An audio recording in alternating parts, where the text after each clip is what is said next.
సాధించాలనుకున్నాడో, ఏ రోజైతే గద్దరన్నను అవమానించిండో ఆనాడే తెలంగాణ 4 కోట్ల ప్రజలు నిర్ణయించుకున్నారు, ఇక సమయం ఆసన్నమైంది, గడీలను బద్దలు కొట్టాల్సిందే అని నిర్ణయించుకొని లక్షలాది మంది రోడ్ల మీదకి వచ్చి ఈనాడు ఆ దొరల గడీలను బద్దలు కొట్టి ప్రజాపాలనను తీసుకొచ్చి ఇక్కడ కూర్చోబెట్టారు. ఆ ప్రజాపాలనని డిసెంబర్ 7, 2023 నాడు బాధ్యత తీసుకుంటే జూన్ 2, 2024 నాడు రాష్ట్ర అవతరణ దినోత్సవం రోజు తెలంగాణ జాతికి జయ జయ హే గలాన్ని అంకితం చేసినప్పుడు అందశ్రీ గారి భావోద్వేగం పరేడ్ గ్రౌండ్లో వారి కళ్ళల్లోనే చూడాలి. నేను చెబితే మాటలు సరిపో, వారి భావోద్వేగం నిజంగా ఆనాడు అందశ్రీ గారి భావోద్వేగం ఇంకో తరాన్ని, ఇంకో రాష్ట్రాన్ని సాధించేటంత స్ఫూర్తినిచ్చే గొప్ప భావోద్వేగం. అందుకే మిత్రులారా, ఈనాడు ఈ ప్రభుత్వం ఒక అందశ్రీని, ఒక గద్దరన్నను శ్రీమతి సోనియా గాంధీ గారి స్ఫూర్తితోటి ఈ ప్రభుత్వాన్ని మేము నడిపిస్తున్నాం. ఈనాడు నా సహచర మంత్రివర్గ సభ్యులు ఎన్నికల సమయంలో ఇచ్చిన హామీలను, ప్రజల అవసరాలను, ఆర్థిక ఇబ్బందులున్నా ఒకటొకటిగా పరిష్కరించుకుంటూ కుటుంబాన్ని చక్కదిద్దే ప్రయత్నం చేస్తున్నారు. రోజుకు 16-18 గంటలు ఈరోజు సహచర మంత్రివర్గ సభ్యులు ఈరోజు ప్రజలకు అందుబాటులో ఉండి పనులు చేస్తున్నారు. ఇవాళ మేకతోలు కప్పుకున్న తొడేలు ఈరోజు బయటికి వచ్చింది. మేకతోలు కప్పుకున్న తొడేలు ఈనాడు మాట్లాడుతుంది. కేసీఆర్ గారు నోటిఫికేషన్లు ఇస్తే రేవంత్ రెడ్డి ఉద్యోగాలు ఇచ్చిండని.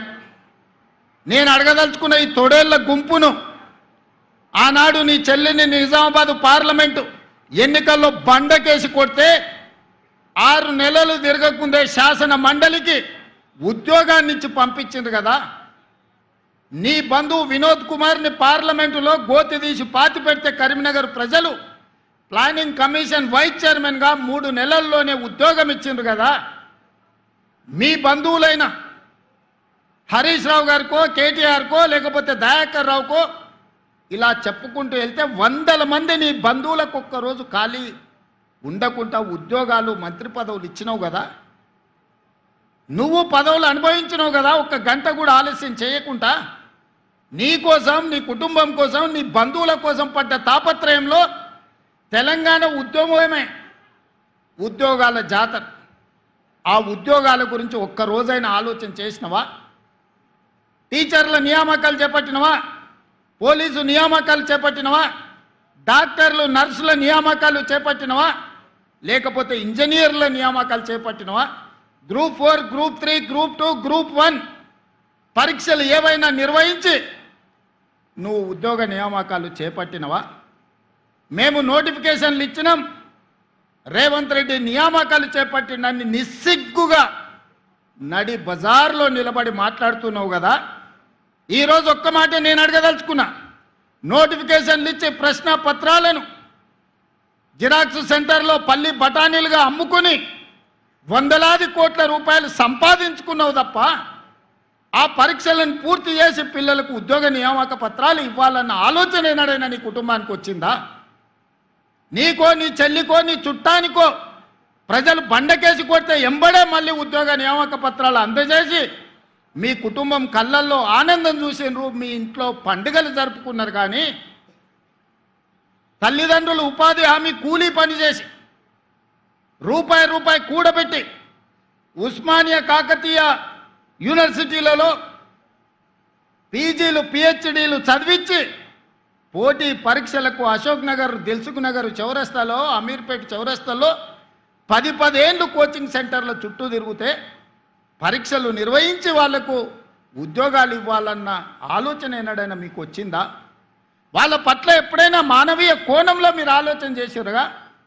మీరు ఎప్పుడైనా వాళ్ళ పట్ల మనుషులుగా ప్రవర్తించిందా అని నేను ఈరోజు అడుగుతున్నా. 2011 ఉమ్మడి రాష్ట్రంలో గ్రూప్ 1 పరీక్షలు నిర్వహిస్తే 2026లో నేనొచ్చి మా మిత్రుడు బట్టి విక్రమార్క గారు వచ్చి 2024లో నోటిఫికేషన్ ఇచ్చి వాళ్ళ నియామకాలు చేపట్టే వరకు 16 సంవత్సరాలు ఆ పిల్లలు గ్రూప్ 1 ఉద్యోగాలు రాకపోతే ఏమైపోతారని నేను అడగదలుచుకున్నా. 2011లో 21 సంవత్సరాలు నిండి పట్టభద్రుడైన యువకుడు గ్రూప్ 1 ఉద్యోగం వచ్చి తెలంగాణ పునర్నిర్మాణంలో భాగస్వామి కావాలని తల్లిదండ్రులకు ఇంటికాడ కాళ్ళకు దండం పెట్టి పట్నం బయలుదేరిన ఆ పిల్లలు 15 సంవత్సరాలు కోచింగ్ సెంటర్ల చుట్టూ తిరిగి వందలాది మంది చచ్చిపోయి ఖమ్మం దగ్గర ఒక యువకుడు వేగంగా వస్తున్న రైలుకు ఎదురెళ్ళి రైలును గుద్దుకొని ప్రాణాలు వదిలిన మాట నిజం కాదా? ఉస్మానియా యూనివర్సిటీలో మురళీ ముదిరాజ్ అని మెదక్ జిల్లాకు సంబంధించిన యువకుడు ఉరేసుకొని చనిపోయిన మాట నిజం కాదా? ఇలా నేను ఉదాహరణలు చెప్తే వందల కొద్ది ఉదాహరణలు ఉన్నాయి. ఆనాటి ప్రభుత్వం యొక్క నిర్లక్ష్యం, కల్వకుంట్ల చంద్రశేఖర్ యొక్క అహంకారం,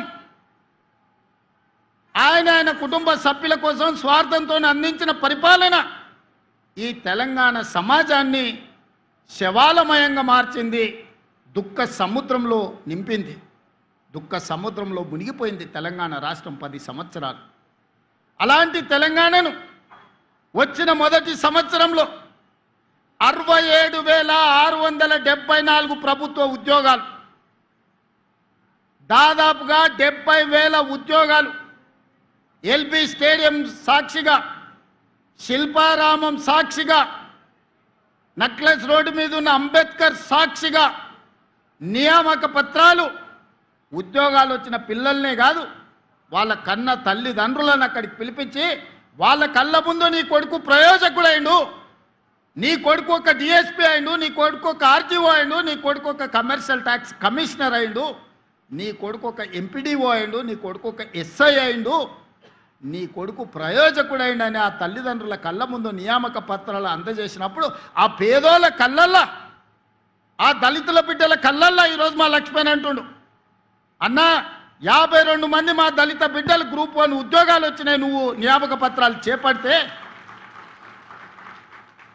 నేను నీ మంత్రివర్గంలో ఉండడం నా జన్మ ధన్యమైంది, మా పిల్లలకు న్యాయం జరిగిందని మిత్రుడు ఈరోజు చెబుతున్నప్పుడు ఒక ముఖ్యమంత్రిగా నాకు ఇంతకంటే సంతోషం ఏముంటుందని నేను అడుగుతున్నా. నేను ఇవాళ ఇక్కడి నుంచి వేదిక మీద నుంచి చిల్లర మాటలు మాట్లాడి చిచోరగా తిరిగే నాయకులమని చెప్పుకునే వాళ్ళని సూటిగా అడుగుతున్నా. 10 సంవత్సరాలు నువ్వు నోటిఫికేషన్లు ఇస్తే నియామక పత్రాలు చేపట్టలేదు కదా, సంవత్సరం తిరిగే లోపల 70,000 ఉద్యోగాలు మేమెట్లా చేపట్టినాము?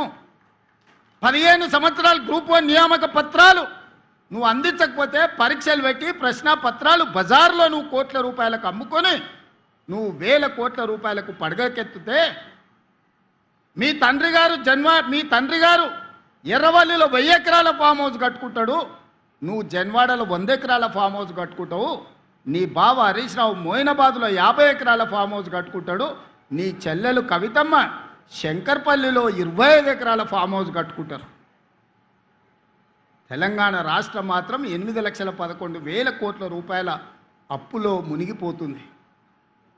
మీకు టీవీలు వచ్చినాయి, మీకు పేపర్లు వచ్చినాయి, 1000 కోట్ల వ్యాపారాలు వచ్చినాయి.